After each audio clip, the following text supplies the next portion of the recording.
జిల్లా నుంచి గర్షకుర్తి గ్రామంలో నేను ఉపాధి కోసం ఇక్కడికి వచ్చి సేట్ల దగ్గర నూలు తీసుకొని పోయి నేసేటోళ్ళు బతుకమ్మ చీరలు.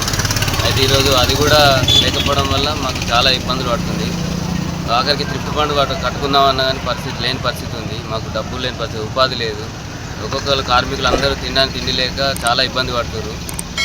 కరెక్ట్గా ఇప్పుడన్నా మీరు కనీసం రేవంత్ రెడ్డి గారు మీరు రోజు పొద్దున బట్టలు వేసుకుంటారు, అప్పుడన్నా మా చేనేత కార్మికులది అప్పుడు మీకు గుర్తు రావాలి. మాకు తినడానికి తిండి లేదు. మా పద్మశాలి ఎంత ఇబ్బందులు పడుతుందో మీరు ఒకసారి ఆలోచన చేయండి. మా మీద ప్రత్యేక దృష్టి పెట్టుర్రి. వ్యవసాయ రంగాన్ని అన్ని రంగాలను ఆదుకుంటారు, మమ్మల్ని ఎందుకు ఇట్లా ఎత్తురు, ఎందుకు ఇంత కక్ష సాధింపు ఎత్తురు? దయచేసి మా మీద చూడుర్రి, కొంచెం మాకు కూడా ఉపాధి కల్పించుర్రి. మా కార్మికులు అందరూ చాలా ఇబ్బందులు పడుతుంది. మేము కొంచెం ఆత్మాన్యూన్యత గల భావం వల్ల వ్యక్తులు మా అందరూ. మాకు వేరే పనులు రావు. ఈ ఉపాధిని మాత్రమే మాకు చేయగలుగుతాం. వేరే ఎటువంటి పనులు రావు కాబట్టి మా కార్మికులు అందులోనే వండుకుంటా ఆ ఉపాధి కోసమే తప్ప వేరే పనులు లేకుండా దానికోసం ఎదురు చూస్తున్నారు.